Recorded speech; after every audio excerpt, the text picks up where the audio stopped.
Bonjour les enfants, bonjour Julie, Pablo et Samuel. Une nouvelle histoire aujourd'hui? Toujours au jardin? Ah oui, il fait si bon, on en profite. Renard et les 3 œufs.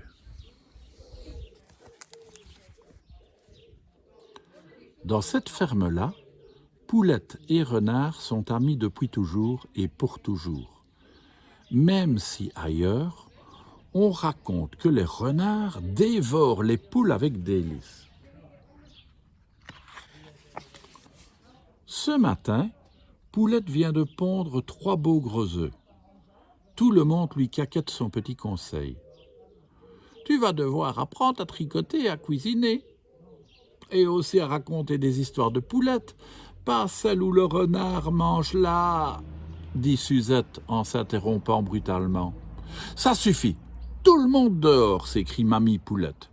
Il y a des choses dont on ne parle pas devant des œufs tout neufs. Comme chaque jour, Renard pointe son museau pour emmener Poulette se balader. Mais que se passe-t-il ici? Pourquoi restes-tu dans ton nid? Demande-t-il un peu surpris. Regarde, je vais être maman, dit Poulette, fière, les joues toutes roses et le sourire au bec.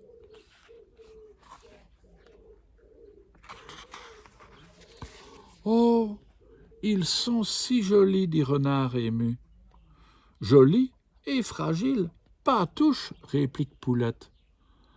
Sans vraiment comprendre, Renard quitte la ferme, la tête basse et le cœur gros. Les jours passent et Poulette tient bien au chaud ses œufs si précieux. Mais elle s'ennuie vraiment. Assez. Aujourd'hui, je vais me réconcilier avec Renard, car la vie est bien trop triste, loin de lui.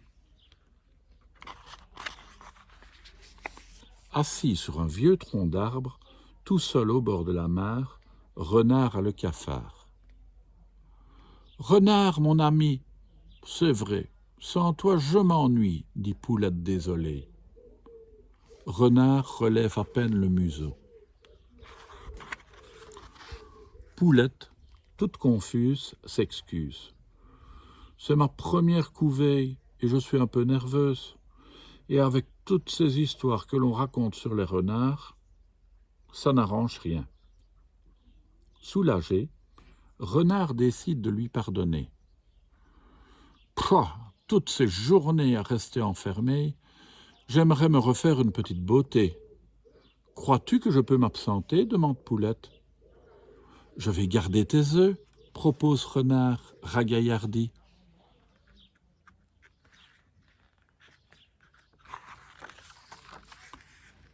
Mais Renard se demande comment prendre soin des 3 œufs de Poulette. Soudain, il a une idée de génie. « Je vais faire comme Poulette pardi », dit-il en prenant place très, très délicatement. Le temps passe et Renard couve toujours. Pour se dégourdir un peu, il étend une patte, puis l'autre, et soudain, sous lui, il entend un drôle de bruit.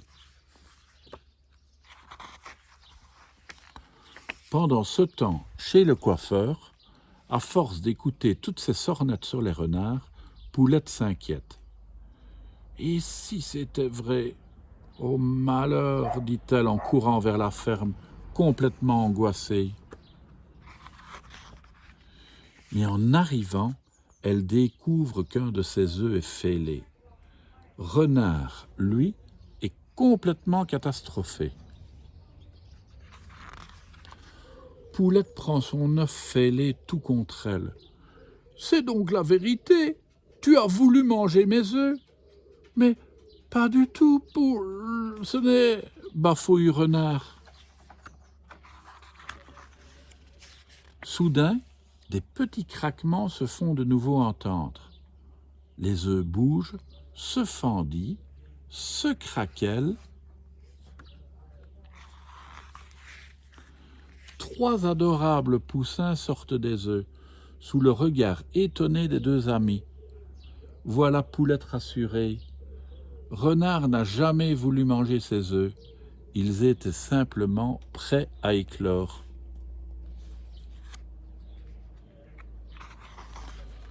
Le lendemain, toutes les poules veulent regarder de plus près les trois nouveaux poussins. Chacune, bien sûr, caquette son petit conseil. Pattes dessus, pattes dessous, Poulette et Renard ne les écoutent pas. Suivis de leurs trois poussins, ils ont bien d'autres choses à faire. Ils partent en pique-nique au bord de la mare. Et voilà comment une poulette et un renard arrivent à être les meilleurs amis du monde. Bon, vous savez, ça arrive aussi parfois avec un chat et un chien, même si on sait qu'en principe, les chats et les chiens ne s'aiment pas trop. À demain les enfants.